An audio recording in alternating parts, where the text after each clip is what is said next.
let's begin. We better start. Yep, we're on record. Okay, so welcome, an official welcome to you all to this live event, Lost Your Mojo, Time for a Reset. So I want to check in with you guys and just ask you a question. How many of you right now are feeling a bit stuck, like a bit lost? Like there are things percolating inside that don't feel totally that you're not totally comfortable with. Just raise your hand. Just hold your hand up to the camera like that so I can see you. Great. Okay. Thank you. So for what it's worth, you're not alone. I don't know if that's any comfort. Sometimes it is. But do know that right now it's very, very common to be feeling that way. But what I would suggest is one thing that we tend to do is immediately go into blame mode. We go, oh, it's because of everything that's happening on the outside world.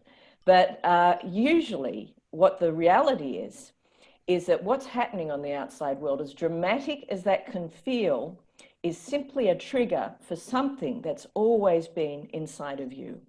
And it's our job as human beings, if we want to become more human and more who we are, we have to find out what that is inside of us that's stopping us from fully appreciating this precious thing called life. So how many of you are interested in finding out what that journey could look like for you? Just raise your hand, just so I know that you're on board with this. Yeah, because it's very easy in the Zoom room as a facilitator to feel that you're talking to yourself. So, and if any of you have questions as we go along, please just enter them in the chat as well. So I know what it's like to feel stuck. I felt that way for most of my life, probably, if I'm going to be honest about it. And I also know that I tried a whole heap of things that didn't work. Has anyone else been in that position where you've signed up for workshops and you've watched seminars and you've read the books and the videos and you've gone, you know, is there a guru out there with all the answers? So if that's you, just write yes in the chat. If you've tried a whole bunch of things, but my experience is it's a bit like opening up a box of chocolates and you try a different one, but nothing feels like the full meal. Yeah. Okay, Christine's saying yes. And I ask what's wrong with me sometimes. Yeah, that's what we tend to do. We tend to blame ourselves if we can't find the answer. Amanda's saying yes. Yeah. All right. So, and you try half-heartedly. Yeah. So I've been in that position and I know that frustration, and that's why I'm talking to you today. So what we're going to do, and if you've just joined the group, I'm going to ask you and everyone just to settle back, and I'm just going to help you figure out where you are right now and where you have the potential to become. Because maybe, you know, Christine, that's why you have felt a little bit half-hearted about the whole thing, because it's never been clear to you, well, what is the prize at the end of this? Who do I have the potential to become? What does that feel like? So the more we can articulate it as feelings than words, we do have half a chance of actually getting there. So what I'm going to ask you to do now is just get comfortable whether you're sitting or standing, but probably sitting, with your feet firmly on the ground, spine nice and straight, and you can close your eyes.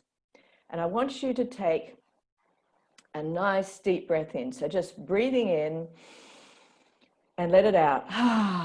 We're going to do this 3 times, and you can even make a sound as you let it out. Your mic's on mute, so no one's hearing you, right? You can hear me make a fool of myself, but when we make a sound, we're actually releasing more energy, which is good. So let's do that again. Breathing in and let it out. And one more time, final breath in, deep breath in, and let it out.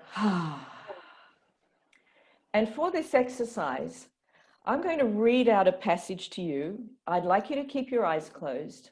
And as I read this passage out, I would like you to rate yourself on a scale of 1 to 10, where 1 is that you do not feel this is you at all, and 10 is I am absolutely there.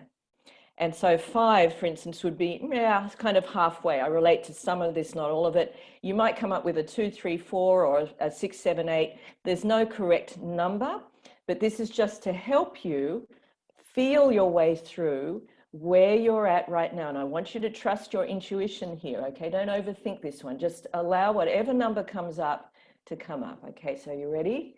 So just closing your eyes, concentrating. I move through the world with total clarity and self-acceptance of who I truly am. I have released self-criticism, made peace with my past, and have a bright outlook of my future, knowing my voice and my message for the world. And now what I'd like you to do when you're ready is slowly open your eyes and just enter into the chat what number came up for you. Where are you at currently on that scale? It might be a 1, that's fine. If it's a 1, just put in 1. There's no right or wrong answer. But the most powerful thing is to know where you sit right now, because when you know where you're at, then you can start to define where you want to go. All right. Thanks for sharing that. Okay, so we're getting 4s and 5s. Okay, so do you see how normal this is for a start? It's reassuring, isn't it, to see that you're not alone here, that this is the common state. This is the normal. This is where most people are. Okay. Thank you, Amanda, Cheryl, Christine, Diana, Chu, for sharing that. I appreciate that. Okay. So now I want you to imagine that if that's where you are now, what would it feel like to be a 10? Just imagine that. To be a 10, and what do I mean by that?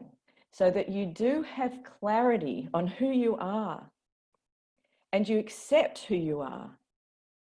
There's no self-criticism or judgment at this stage. And you've made peace with your past. So there's no more going back, going if only, and living with regret. Instead, you're fully present, but present knowing that the future is going to be okay. And knowing, not only knowing who you are, but also with an understanding of why you're here. We all have a message to share. We all have a story to tell. And I'm not saying that's because we're all speakers or teachers. I'm not saying that. But in your role as a human being, as a person, in your role as whatever you are to others, a mother, a brother, a sister, a friend, a daughter, you have a message and you have words to share with others.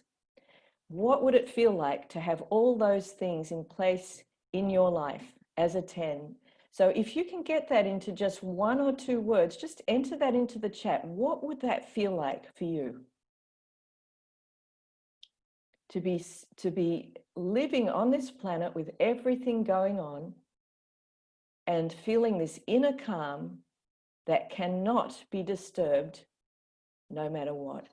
How would that feel? Just enter that into the chat. What words come up for you? What feelings? Because if we're going to achieve this, you have to be able to feel it in advance. You have to have an inkling of what that might be. Yeah, it would be extraordinary, Christine. Yeah, Amanda, steadfast, exactly. There's an inner stability that no one can rock. And at peace, exactly. And this really is our goal, to get from where we are now to this place where we can truly show up. Because when we're in a state of peace, the interesting thing about that is that's when we can take action. That's when we go from a state of confusion to an ability to think clearly. And when we can think clearly, we can make decisions. And when we can make decisions, we can take action. Okay, so it sounds a little bit at odds that you can be peaceful and yet wanting to take action, but it's from this place of peace that we can act and be effective. So the good news is, for any of you who have been frustrated by trying to find a path to this place, and I know I've tried hypnotherapy, meditation, cognitive behavioral therapy. I've gone to all the seminars. I've paid thousands and thousands of dollars. There is now a formula, and it's a brilliant formula. It's for getting you from where you are now to a 10. It's a guided process, and I believe that's what we need. We don't need any more woolly stuff that promises lots, but ultimately doesn't deliver. So I'd just like to say, before we get into what that might look like for you, I'd like to say thank you for showing up today. because you've already started on your path. Just the fact that you've made the effort to be here today, something in whatever message I put out there or whatever someone said to you resonated, and you stayed open enough to actually turn up. And turning up is a lot of what this is all about. Just being there, taking a move. This was a step that you took. So I want to say thank you for that. I know you're busy. There are things on. There are lots of things going on at the moment. So accordingly, I'm going to do my very best to make sure that you come away from this hour with something of value that is meaningful to you, that is worth your investment of time. And equally, if any of you want to continue on this path with me, I'm going to share with you a very simple way to do that at the end of this. So if that's for you, might not be for everyone, but if it's for you, by all means, stay to the end. Okay, so here's specifically what we're going to discover today. And welcome aboard if you've just joined us. You've just come in at this point. We're going to cover what is in store for you today. All right, so we're going to look at the number one reason your life might suck right now, okay? And let's face it, you're here because there's something that doesn't feel right. And that's what we have to get to the bottom of, okay? Number two, the three foundations of a meaningful life, because I believe as much as we want to sort ourselves out, there's a feeling that of something missing, something lacking. Just put yes in the chat if you sense that, if you feel that it's not just that I'm lost, but also there's almost like this inner emptiness, you know, what's going on? There's a piece that's missing and I have no idea what it is. Yeah, thank you, Christine. So we're going to look at that, okay? What is that all about? Why do we go through life feeling that we're in some way incomplete? And then how to get clear on why you're here. And it's a little bit simpler than you might imagine. All right, so we've set some pretty high goals, so let's go. All right, what I'd like to do first is you've already given me a score of where you sat on that scale between, you know, no inner peace, absolute anxiety and stress, and a life where you feel grounded and in control. I have a model called the 5 doors. I'm just going to go through that with you, and I want you to listen carefully and just sense which door do you feel you're behind right now? Where are you living behind? So listen carefully, and then I'm going to ask you at the end of this just to enter in the chat, which door do you feel you're living behind? Okay. So the first door I call is living hell. Now, this is the worst case scenario for you. And a lot of people say, oh, Janet, we don't want to actually even talk about that. And that's what most of us say. Most of us are running away from doorway 1, okay? But doorway 1 is the future, if you like, that we must confront, because unless we do, it's always going to come and greet us in some way. So this is doorway number 1, living hell, okay? Whatever that means for you, it could be bankruptcy, relationship breakdown, or it could be more of a feeling, an emotion, just a chronic state of anxiety, stress, or depression. All right, that's doorway 1. Doorway 2 is the treadmill. So this is a life of ultimate compliance, where you subscribe to all of the values and the rules and the regulations that you've been taught were an honorable, responsible life. You know, so typically it might show up as living a 9-to-5 job that you just do, but it's not really engaging you. You might be in a relationship that feels like it's lost its spark and you're just going through the paces. It might be how you feel about life, just going through the paces of life, but part of you's not really there. You switched off. That's doorway 2. Okay, doorway 3. So in doorway 3, you've broken away. You've said, you know what, I'm going to start taking charge of my life. So you might have moved countries, or you might have started a business, or you might have changed careers, something that's totally new to you. But for whatever reason, it feels like life is a struggle. It's ups and downs, you know, it's highs and lows, and you can never get that feeling of kind of, yes, I've made it, that the innermost you is looking for. That's doorway 3. And then doorway 4 is where you have everything that you think you want. So in my case, it was the waterfront mansion, it was the 3 beautiful children, solid marriage, money in the bank. But you get to this doorway 4, not everyone does, but if you do, you get here, and instead of feeling, you know, the promised fulfillment, there's an emptiness.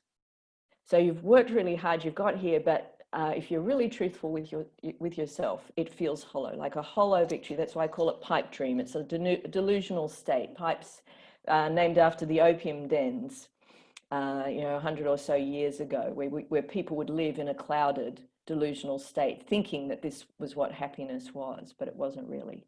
There is another door. There's doorway number 5. And in a sense, doorway 5 is beyond words, in that it is a state of being. So we move out of our mind and we move into our heart. And in this state of being, we have managed to tap into what it is we are born to do.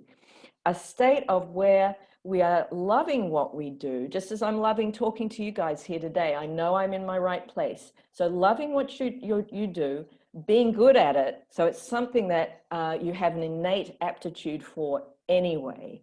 But more than anything, there's a third piece to this. It's where you are adding value to the lives of others by solving a problem for them. So in other words, you're stepping into a higher place. And it's the intersection of these 3 things that I call doorway number 5. So let's just do a quick recap. So we've got doorway 1, living hell. 2 is treadmill. 3 is roller coaster. 4 is pipe dream. And 5, let's call that sweet spot for now. Okay. Just enter into the chat. Where are you spending most of your time? Which doorway are you living behind right now?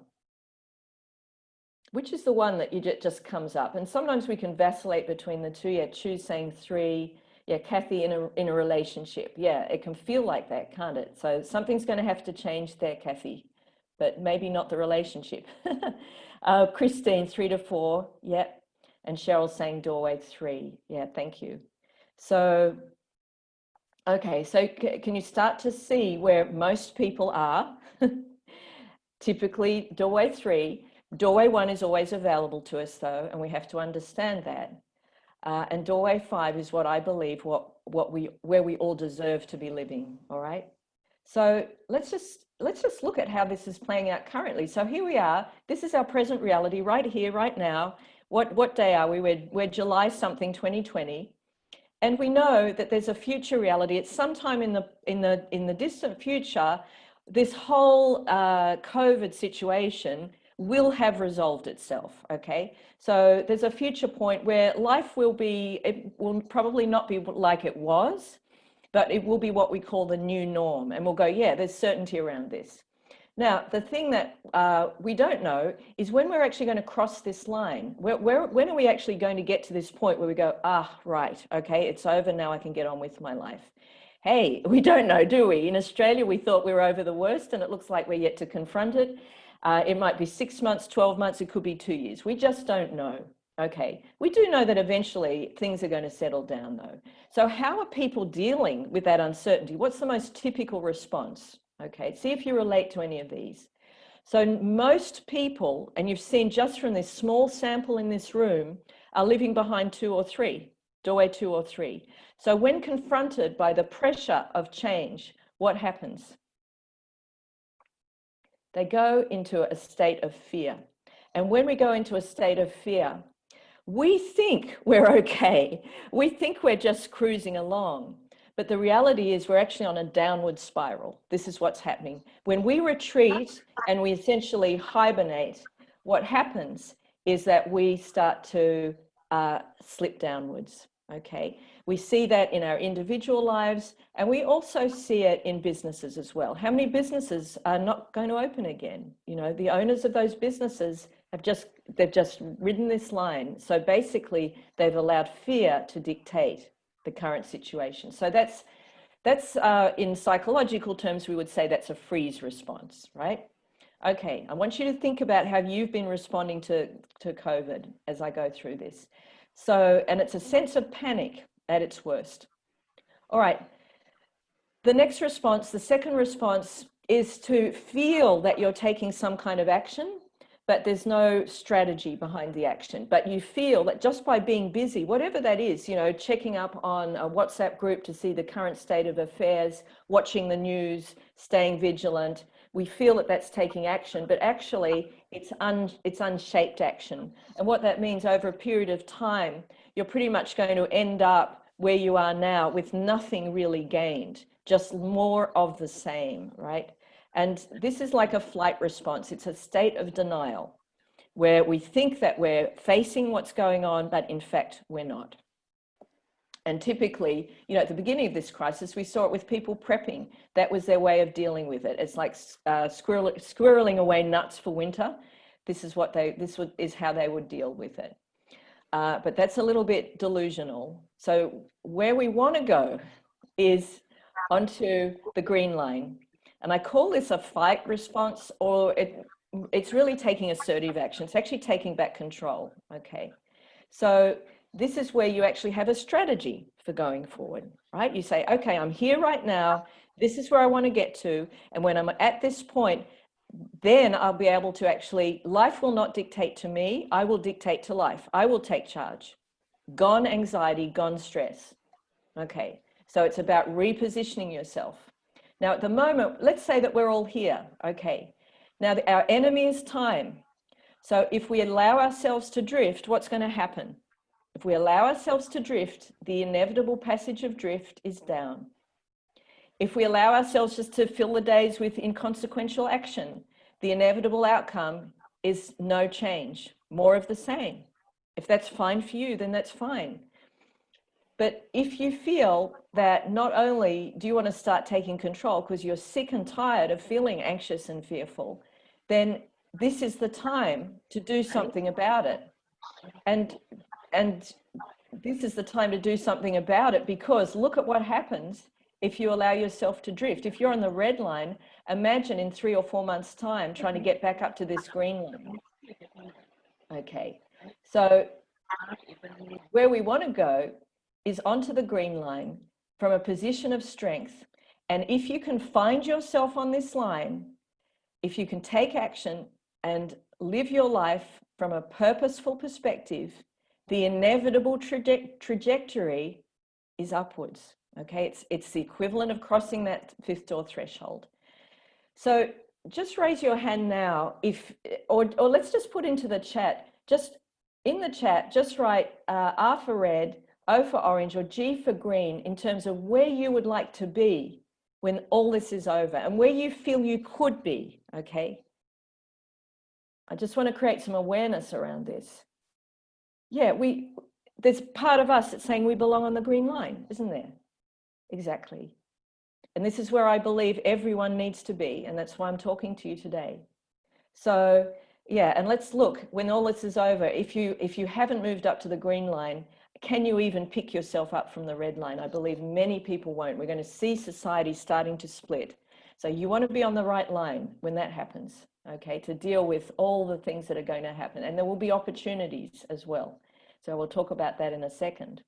So let me just, some of you might be saying, who the hell is Janet? I'm not really here to talk about my credentials or bore you with those, but I can best describe myself as a serial entrepreneur.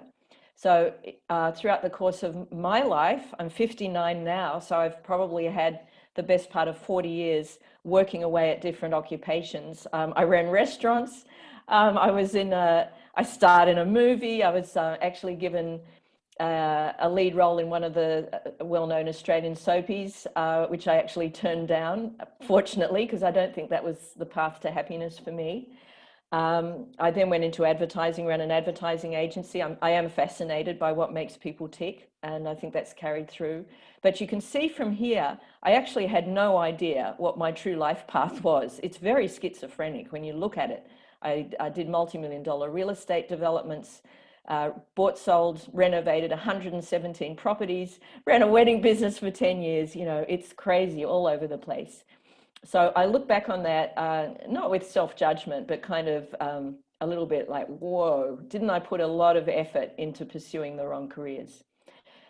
Today, I feel in a place that I've never actually enjoyed before, where I feel fully who I am, doing what I'm supposed to be doing. And that's basically what I wish for you. And we can all go on this path, and hopefully it won't take you as long as it took me. All right, so just like I said, it's not about me, but I would like to share with you some stories of people who have walked this path, just so you can start to see the change that's possible in a short period of time. So this is Ayu, and this time last year, she was working as a translator, and look, she was successful. She's based in Bali, and she's very, very intelligent. She's very smart, and she definitely has great language skills. But the job wasn't really fulfilling her, and she still had this underlying blanket of fear that was driving everything that she did. She didn't have any uncertainty of her future. This is before COVID, right? And she had a backstory that was keeping her stuck. It was stopping her moving forward. And I'm going to put it to you that maybe you have a backstory as well that's having the same hold, the same grip on you. All right, where is she today? So having worked with her and taken her through this process, which I'll share with you in a second, she's actually doing something she really enjoys. So she's a teacher. She's got a course called Compassionate Communication. You can see her face. Look at her face. There's happiness there. There's a sense of fulfillment. She's solving a problem for others. She's dealing, COVID's actually thrown her a great opportunity, which is in heightened domestic abuse. It's happening all around the world. People in lockdown together, and she's helping couples navigate through that. So she's found the thing that she wants to do with her life, and she's doing it very successfully, even though it's early days. But this happened really in the space of about 3 months, right? We're not talking a long time. So why am I here talking to you today? Well, let me share my story, and just as I relate this, just see if any of you relate to this, because there are probably some parallels. So I'm a product of the 80s, and the mantra back then, that's Gordon Gekko from that movie Greed is Good, and we do become products of our environment. We have to break away from that, but we have to understand the environment that we're working in. And the mantra was, the harder I work, the more money I make, the happier I'll be. Just write yes in the chat if any of you have lived by that mantra, that it's all about when I have enough money in the bank, then I'll be able to do what I really want to do. So if any of you have followed that mantra, just write yes in the chat. So yeah, and I'm going to challenge that. I'm going to say, well, let's rethink that, because the world is changing fast, and as scary as it might feel, there's an actual opportunity in this. In fact, I would say to you that if you don't find out your true value, you're going to get left behind. But in finding your true value, what's going to open up to you is an opportunity to actually do with your life what you were supposed to do, something that will actually fulfill you. Okay. So I found myself after about 30 years with everything I thought I wanted. Here's our waterfront mansion that we built on the beach, private beach next door, on the waterfront in the beautiful Whitsundays of Australia, on 5 acres, huge property, worth millions. I had my beautiful family. There are my 3 girls, solid marriage, and we had money in the bank. So you would think, oh wow, she's made it. She's happy. But I'll never forget the day I was in a kayak, surveying everything that we owned, and going, oh my God, instead of the promised happiness I thought I would feel, all I felt was emptiness. And because I didn't take action, well, I didn't know how to. I was scared that I was empty, and I didn't really want to find out about myself. I didn't want to do the inner work. But because I didn't take action, the universe took it for me. And a year later, in 2008, it delivered the global financial crisis. And over the space of about 12 months, I watched as just about everything that my husband and I worked so hard for virtually disappear. And because my self-worth was tied up with my net worth, it was like I was watching myself disappear, like there was a finger being chopped off every day. Every day the stock market plunged. And until I reached a point where I heard on the news about this industrialist in Germany. He headed up Volkswagen, and he dealt with his loss by throwing himself in front of a train. And I remember at that time not feeling empathy for him or compassion. I was just obsessed with one thought, which was, if only that was me. I truly believed if I could exit at that point, the world would be a better place. So I don't know if any of you have hit that ground zero point where you just want to check out, but basically when you do, death actually is inevitable. You either physically die, you take your life, and then you hand all your suffering to those you leave behind, or you experience a metaphysical death. Something within you dies, a belief, a long-held belief that you just have to let go of if you want to move forward. And so what came up for me was, well, if money isn't the key to happiness, what the hell is? And that's where I went looking for the answers. And I went to all the seminars, and I'm sure you know what I'm talking about, listened to all the gurus, and it was like eating fairy floss. Nothing was satisfying, nothing filled me. But I did get a great insight. I was at a Face Your Fears boot camp where they had us doing all sorts of high wire tricks to face our deepest fears. In Malaysia it was. And we were going through a simulated death experience where someone was about to squeeze my carotid artery until I would pass out. And I remember thinking at the time, will my life flash before me? Will I sense this state of euphoria? Instead, as I was going down, all I heard was a voice, and the voice said, Janet, you've let everyone down. And as I came to, I felt this self-righteous anger. You know, how dare that be my final judgment? You know, me, the self-sacrificing mother, wife, tireless worker. And then the truth hit me. Of course, I'd let everyone down, and no one more so than myself, because I denied the world my gift. And my gift, and you have a gift too. My gift, I realized, was to help others find their gift. You have a gift, and your job is to find out what your gift is.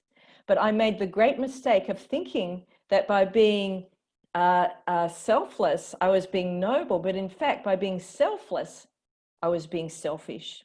And all of us in this room today who have ever played the martyr, who have ever been self-sacrificing, we're all committing the same crime. The crime of self-betrayal, and that is the greatest betrayal of all. To never live true to who you really are. So just show of hands if you feel that, if you relate to that, if you know what I'm talking about, that you know that how you're showing up is really not capturing the essence or not reflecting who you are. Just show of hands if that's you. Thank you. Okay. And we know, because you can feel that, you know that something has to change. Life just going on as it is really is not an option. But first of all, we have to know why. Why do things suck at the moment? Why does life not feel like this beautiful ripe fruit that it was supposed to be? Okay, so what is the number one reason? And it's so blindingly obvious, you probably already know it. But I can tell you what, it's nothing to do with what's going on in the world right now. The number one reason your life might really suck right now is because you simply don't know who you really are. You might think you do. But I can tell you, this is the biggest problem facing the world right now, is that just about every member of the human race does not truly know who they are. And why is this such a problem? Because when you know who you are, there is a wonderful gift at the end of it. And that gift is self-love. But when you do not fully experience that, what do you experience instead? And if your life is driven by fear, it's going to be around self-hate. And when you look at all the things that are not working in the world at the moment, the wars that are going on, the crazy political decisions that are being made, the conflicts, the people living in poverty, this is all coming from a system that is ruled not by self-love. In a world ruled where people love themselves and then can love others, we would not see war, we would not see famine, we would not see poverty. So what's going on? How do we get to this state? And I'm not talking woo-woo stuff here. I'm talking this is what everyone deserves. How do we get to this point? So what I've done is I've reverse engineered the journey. To get to self-love, we have to go back, back, back. So in order to get to self-love, the step behind that is this: self-acceptance. We have to forgive ourselves. We have to go, I'm okay as I am. But how do we get to that? To forgive ourselves, we have to understand ourselves. Ah, so that's why I did that. That's why I was a bitch to my children. That's why I was mean to that coworker. That's why I let myself down. We have to understand what's going on beneath the surface. But how do we understand ourselves? And this is where we come to the most important piece of all. We have to know who we are. It was never taught to us at school. We were only taught about others. So how do we get to that place? There's a wonderful writer by the name of David White. He's a poet. And he said that in any life, there are 3 marriages, 3 relationships. Just enter into the chat what you think are those 3 relationships. What are the core relationships in your life?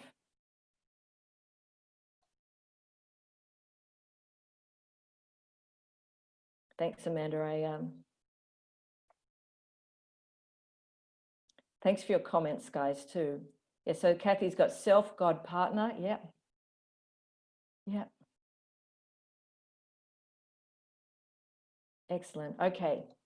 So I agree with all of that. I definitely agree that that relationship with God, or whatever your word for God is, whatever you have faith in, is absolutely pivotal in this discussion. But I'm going to put it in more mundane terms, okay? As creatures of this planet, okay? Our 3 relationships. Yeah, the soul is vital. I'm not going to get into that in this call, but absolutely, I'm totally with you on that. We have 3 relationships. So we have the relationship with the self. We have the relationship with others. So yeah, that can be a significant other, or it can be, others as a group, family, friends. And then we have the relationship with work. Now, I would ask you, how do you balance these 3 things? Where are you giving currently most of your energy? I'm showing you here where I was giving most of my energy, which was work. But just put in the chat, where are you currently giving most of your energy? Is it into work, your day-to-day job, or your career or business? Is it others? So you're putting others before yourself, or is it yourself? Thank you. Yeah. So, and I would put to you, what happens when all your energy goes outside of you? What happens to this triangle that's balancing precariously on its tip? What's going to happen to it? At some point, it's going to fall over, isn't it? And you're feeling that right now. You're feeling that tumbling sensation of that pyramid. Something is not right. So what I'm going to put to you is that we start to rearrange this pyramid. We start to build it from the ground up, looking at the self, building the foundation, then others, and then work. And you can replace these. You might put work and then others, whatever it is. But whatever order you have it in, let's put the self at the bottom. Let's make sure that the self, yeah, Christine's saying during COVID, it's changing more to self. Yeah, because we have more time to spend with ourselves. That's why you're here. Yeah. So well done you for that. So, okay. The same fellow who wrote this book, The 3 Marriages, wrote this beautiful quote: anything that does not bring you to life or does not bring you alive is too small for you. So think about that. Is your work bringing you, making you feel alive right now? Does your relationship bring you to life? Is life bringing you to life? And if the answer is no, it's too small for you. Or I'll take that one step further. Maybe you're staying too small. Okay. So when you feel that, what you need is a reset. So just put yes in the chat if you're ready for a reset. If you feel ready, if you feel that there's something fundamentally that has to switch inside of you. Yeah. And know that that is normal to feel like that. This is your soul speaking. This is the innermost you speaking. So I'll share with you a little bit about this program that I put together, although I'm not here to teach it now, although I can show you a little bit of that. But essentially, I was so frustrated by myself that I thought, and no one could give me the answers I was looking for. I thought, well, bugger this. I'm going to create the program I wish someone had created for me. And so that's what I've done. It's called The Fifth Door, because I believe that's where everyone, you belong, behind the fifth door, living the life that you love, where you are expressing what you're naturally talented at anyway, and connecting with yourself and others in the process, adding value to the life of others. And part of that is being financially compensated as well. Let's not say that these two things are mutually exclusive any longer, because they're not. Okay. For me, the big thing is time as well. I've worked with therapists, and I can't tell you how frustrated I've been, because it felt like a never-ending journey without an outcome. So for me, it's all about getting results in time. So would you like me to reveal to you the path that I followed as a model? Just a show of hands if you'd like me to reveal that path. Thank you. All right. So I'm going to show you the basic foundations first. So my aim was, okay, how can I actually do something that engages me, that where I can earn a living doing what I love? What could that be? And so this is what I know in hindsight. I didn't know this 10 years ago, but I realized that there are three fundamental foundations for having a fulfilled life. And I believe you cannot have a fulfilled life without these three foundations, and they're in this order as well. So the very first one is all about addressing the number one problem that I think most of us are suffering from, this feeling of I'm stuck. Okay, so the thing that we have to fix, if you like, right now is your motivation. So that feeling of spinning your wheels, not getting anywhere fast. Let's look at that. Motivation here is the key. And rather than give you facts and figures, what I'd like to do is share some case studies with you so that you can see how this has worked for others, because we're all in this together, right? We're all in this same spot. We've all felt stuck in our lives. There's nothing wrong with us for feeling that. This is Chris. And Chris was basically, this time last year, he was in a state of crisis. If any of you are in business, you'll probably relate to this. So he's founder and CEO of Mass Participation Asia. And actually, before COVID, his life was going okay, but he wasn't really making nearly the money that he should have been. He was working really hard. I don't know if any of you feel like this. You work really hard, you're good at what you do, but the financial reward isn't reflecting that. What's going on? There's always a reason, and I can tell you it's never on the outside, it's always on the inside. And there were a couple of things actually at play here. His subconscious was keeping him stuck, and I'll get into that in a second. There's something in your subconscious, no doubt, that's keeping you stuck, and we have to find out what that is. And there's also an inability to accept how smart he was in certain areas, right? The word genius is triggering for people. If I say to you, you're a genius, you go, don't be silly, right? So we have to get over that. Fortunately, 2 weeks before COVID erupted in March, he just completed the fifth door, and here's what happened. So Chris got clarity on all the things that he was supposed to be doing. And in fact, instead of having to take on the world, write a book, what else did he have planned? He had about 6 things on his agenda. I said, Chris, you're not going to achieve any of them. You have to focus on your genius. In his case, his whole fear throughout his life had been using his voice. Does anyone relate to that? Fear of speaking up, fear of being heard. But he loved speaking. So I said, we're going to focus on speaking. And we talked about what was the platform? And he said, why don't I set up a podcast? This is before COVID. Then when COVID hit, his whole business was smashed. He couldn't hold mass events. He's organized over 1 million people in marathons, triathlons. That stopped overnight. In any other situation, if he hadn't done this work of building himself up, he would have collapsed, like so many business owners have. But instead, he came from contribution. He came from, I'm going to live a meaningful life. He said, I'm going to set up a podcast called The Aid Station, and I'm going to invite everyone whose business is smashed in my industry, and I'm going to talk to them and interview them. And here's what happened. 2 weeks ago, he'd recorded his 50th podcast.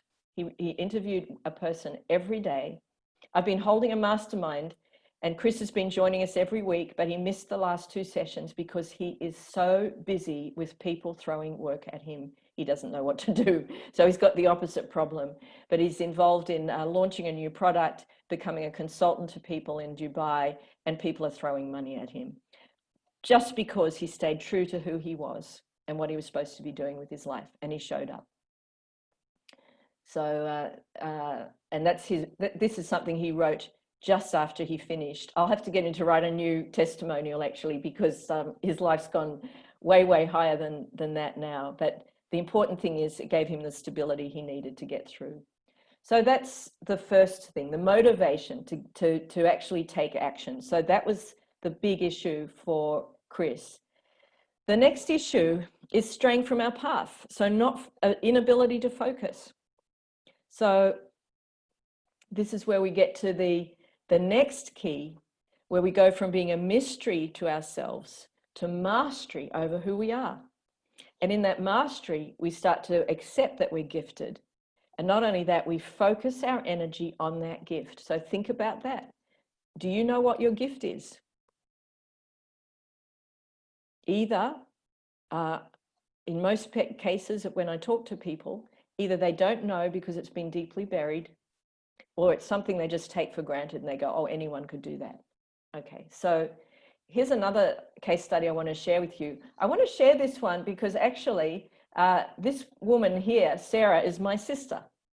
And I want to share this as an example of how you can think that you know people who are very close to you, other family members, but there's still an aspect of them that's a mystery. So here's where she was at 3 months ago. Okay, she was a struggling business owner, divorced single mum.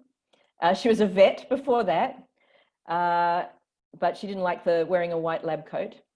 And then she made the switch and she started running a chain of pole dance studios, right? Teaching women to be fit. And she got absolutely slammed by COVID. Where is she now? Okay, so she could have stayed on the red line because that's where she was. She was in a state of absolute, I'm doomed. But now she's on the green line. Where is she now?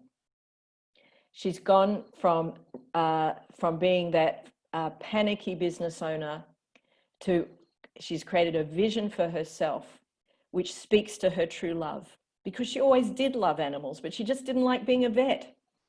So she's in the process of setting up an animal rescue center, a retreat where children can come and interact with nature. And here's the thing, she's not diving off a cliff, she's doing the two together.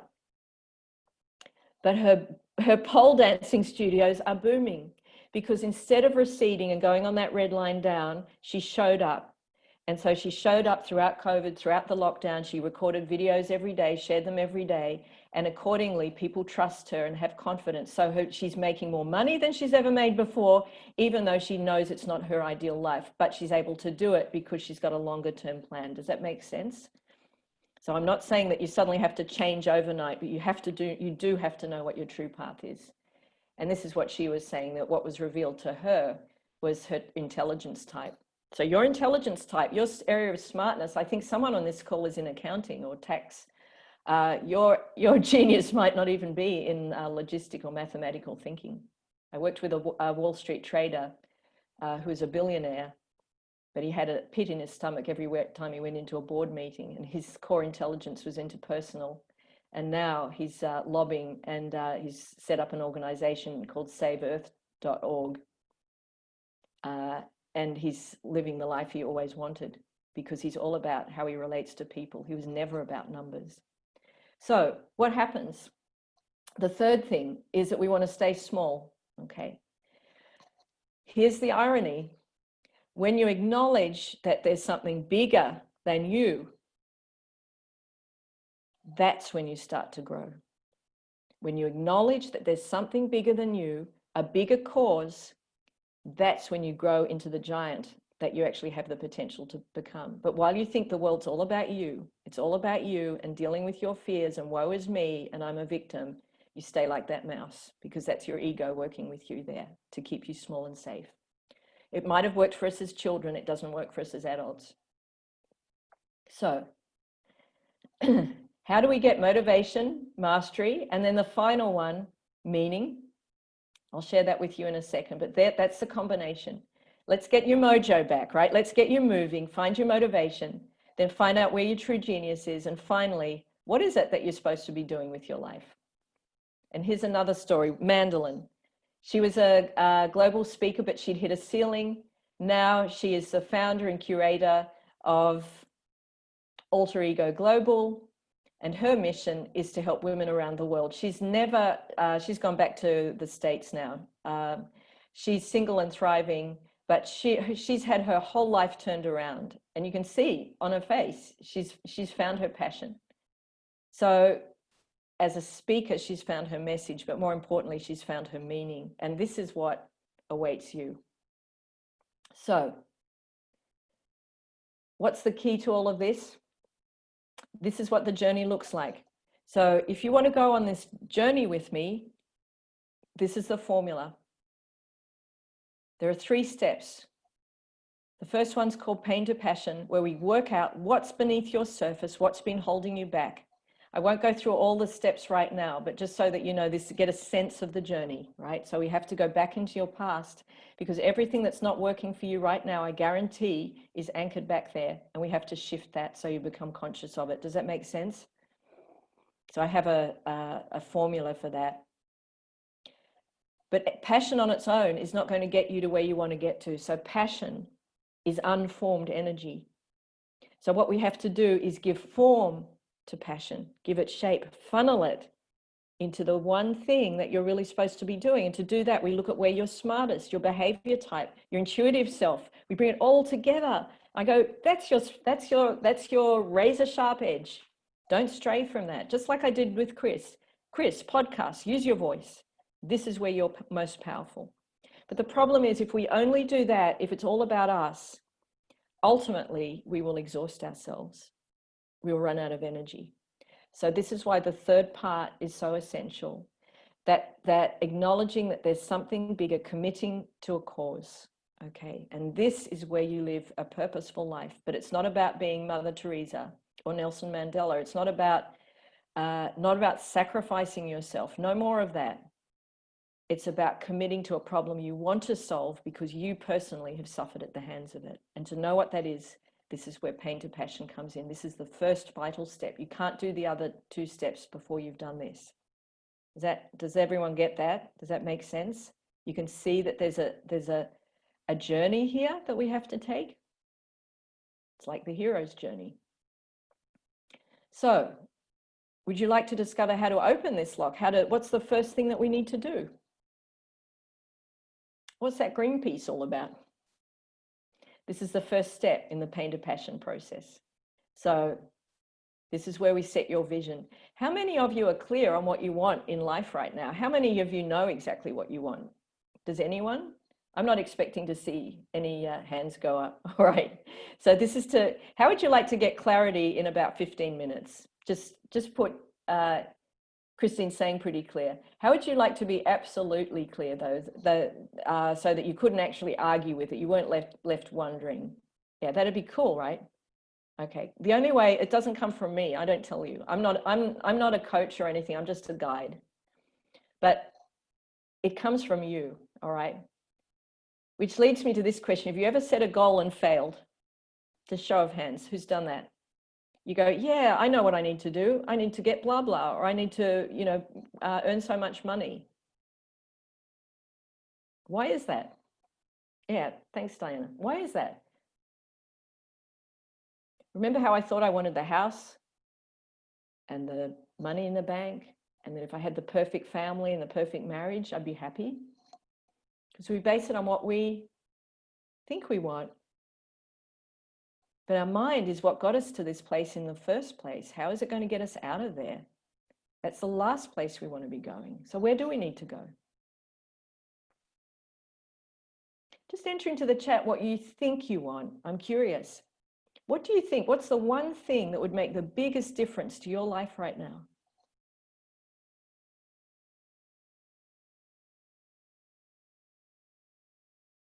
By the way, we might go a few minutes over, maybe 10 minutes over. So I hope that's okay with you all. If not, just let me know. Connection to soul. Thank you. Dana, fulfillment, strong and connected relationship with hubby. Okay. All right. So, and that could be true. Fulfillment could be true. Relationship with hubby, Kathy, I would say, first, you will get that once you solve the relationship with yourself. Does that make sense? You cannot have a great relationship with someone else until you have that relationship with yourself. Okay. So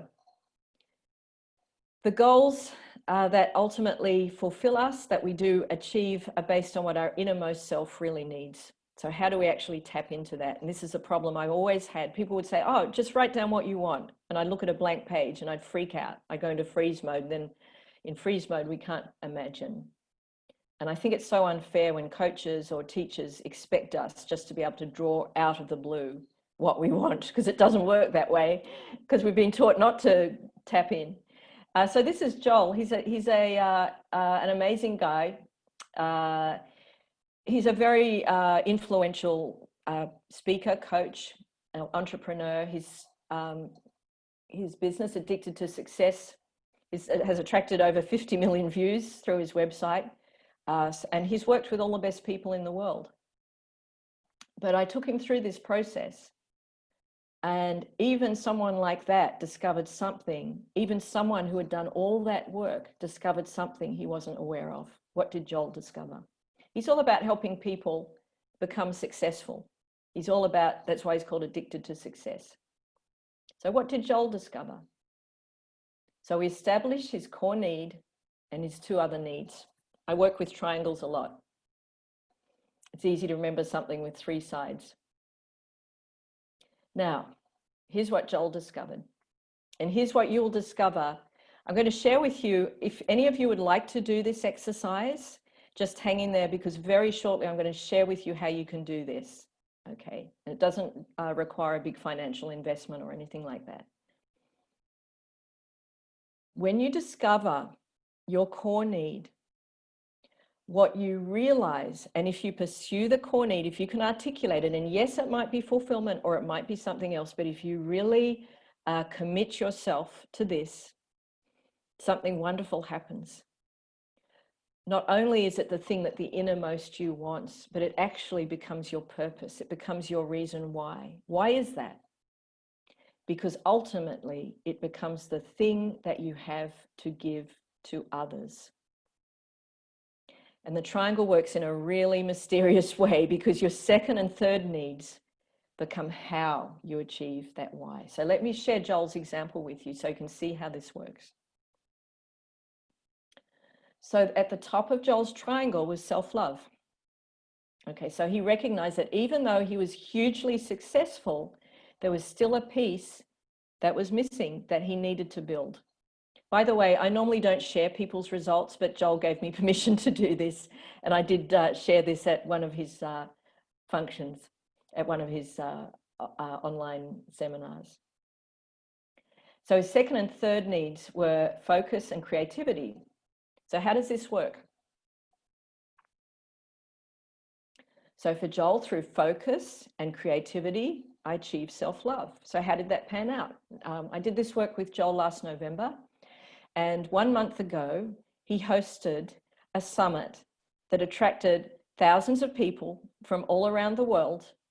But was the topic on success? No, for the first time, he delivered a summit on relationships and self-love. So do you see where I'm going with this? Because he pursued it for himself, he was and achieved it for himself, he then wanted to share it with others. So think about your core need. What could you achieve for yourself that then becomes the impetus for the gift that you have to give to others? It's the energy of that. And I can tell you, it's way deeper than more money. It's way deeper than that. You are way more than that. Yeah, so let's get to talking to you. Where can you go from here? What aspect of you are you yet to discover that is not scary? I used to think that there was nothing to me. I used to think that I was empty, and that's why I put all my energy into the outside world.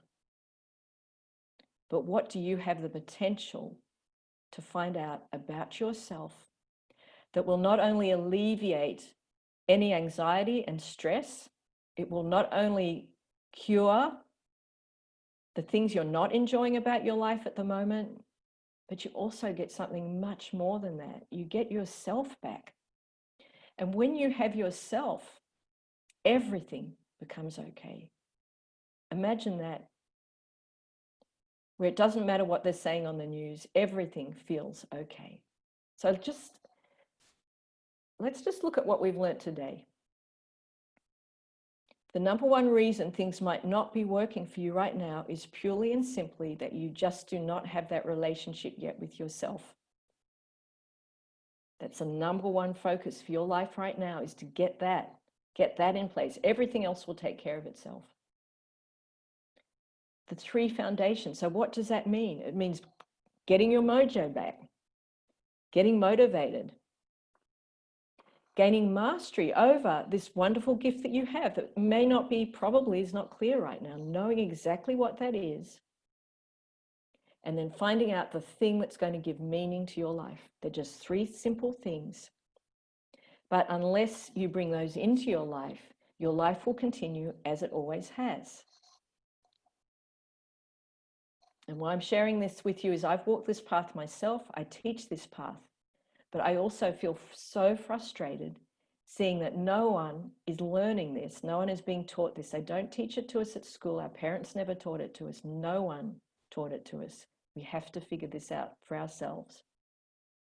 And then finally, your purpose is to pursue that core need by being yourself. It's not about deciding to save millions of starving children somewhere. It's not about that. It's not an external purpose. It's about you just being you, all right? So that's what we've discovered today. And you have a choice right now, which is really to just continue along, or to start to go, okay, be curious. Who am I? And please don't do what I did, which I was scared of finding that out. I was scared of going, I'll look and there'll be nothing there. I can guarantee you that there is something there. It's just that it's been covered. It's been masked. So this is a choice that you have. And when you think about it, it's a stark choice because it's being presented to you here very graphically between you can continue on the red line and you don't know that that's the path, the downward path you're taking until years down the track and you go, oh my God, I lost so much during that period. I lost my sanity. I lost my home. All of this can happen unless we start taking charge. Or you could look back and go, you know what? I just wasted 10 years. What was that all about? Or you can go, no, I'm going to move away from the flock at this point. I'm not going to listen to and believe everything I hear on television. Maybe I'll even stop listening to television. I'm going to chart my own path because I actually understand now that there is a better way. And that's the choice that all of us have. And you're really going to feel the consequences of the action that you take now. You're going to feel in 6, 12, or 24 months' time. And either you'll be on the line or you'll be so far away from it that it will feel too distant. The world is going to split. And it's going to split between those who know themselves. We're going to see a wisdom economy. And in that wisdom economy, the people who survive, who make money, are going to be the ones who know their own true value, because you can't rely on a job anymore. You just can't. And any jobs that were created through some sort of skill base are going to be outsourced to countries like the Philippines and India, where we in Western countries cannot compete with people who are earning and happy to charge $3 an hour. So unless you find out your value, you're going to be very vulnerable in the future. It's not going to be like the past. Now, this is a choice that you have to make. So my question to you is the same question that I needed to ask myself when I was sitting in that kayak going, why do I feel so lost and empty? The difference for me was I didn't have anyone to guide me. So I just muddled along, and it cost me a year with post-traumatic stress disorder. It was the worst year of my life that followed. Don't let that be you. It's not even that hard to step up. No, it's not hard when you're shown what to do. If someone had thrown me a rope ladder and said, just do this, this, and this, I would have gladly grabbed it, but there was no one doing that at the time. So I'm going to say to you, what if you could first just take the first step? What if you could just do that and get clear on that core need, which has so much to give you? It contains so much wisdom. It contains the essence of really not just what you need, but what you potentially have to offer the world and your path to get there.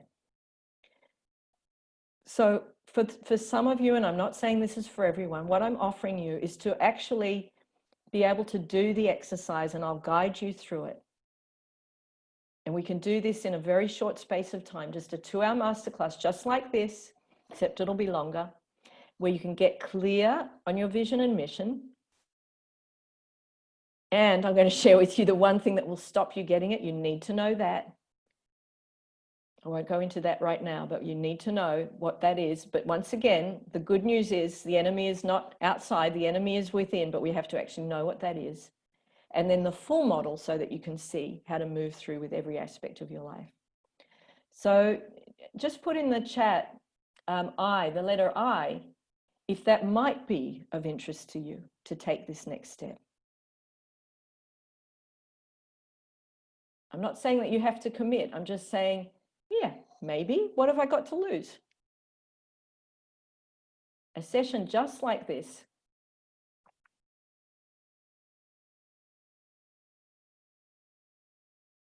Yeah. I. Excellent. Why not? Even if it's a boring session where you learn nothing, which it won't be. But what if it could suddenly give you something that you then finally could work with? That map for the future. What if it could do that? If it can change someone like Joel's life around, who's worked with Tony Robbins and Deepak Chopra and all these gurus. I'm not a guru, right? I'm just someone who was frustrated, who created a program that no one else offers. But what if it could just give you something like it gave him? So it's not a big financial investment. I'm not doing it for that. All I'm asking for is a commitment from you that's just a tiny bit greater than the commitment that you made today, because I want to know that whoever shows up in this masterclass shows up. Because it's only going to work to the degree that you put yourself into it. And I'm not here to not generate outcomes for people. So I need to know that you're happy to commit to this. So we would be holding it at the same time as today, but it would be the following Friday week, or if you're in the States, it'll be Thursday evening.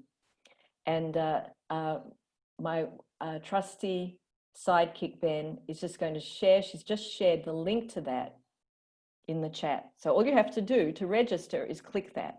It's very simple. And then show up in 7 days' time, 8 days' time, and I'll take you through this. And just get a feeling of how big your life can be and see how that sits with you. We're not diving off cliffs. We're not taking huge risks. I'm just helping you see how simple this can be. So that brings us to an end, this session to an end. And I'd just like you to share in the chat. First, I'd like to say thank you for staying to the end, for being present. And I'd just like you to put in the chat, how are you feeling right now? In a word or two, where are you at right now? Thank you, Christine. How are you feeling right now? Curious. That's a wonderful place. Remember as a child how curious you were? So in effect, what we're talking about is going full circle so that you can come back to that state of curiosity. Hopeful. Yeah, absolutely. You have reason to be, Amanda. The fact that you're here means there's something percolating inside you that's saying, you know what, it's not enough what's currently happening. I'm selling myself short. What's going on? Christine, wondering if this is another shiny object. Well, I would say to you, Christine, go into yourself and ask yourself that. It's not for me to convince you one way or another. Ask yourself, does this feel like just another false promise?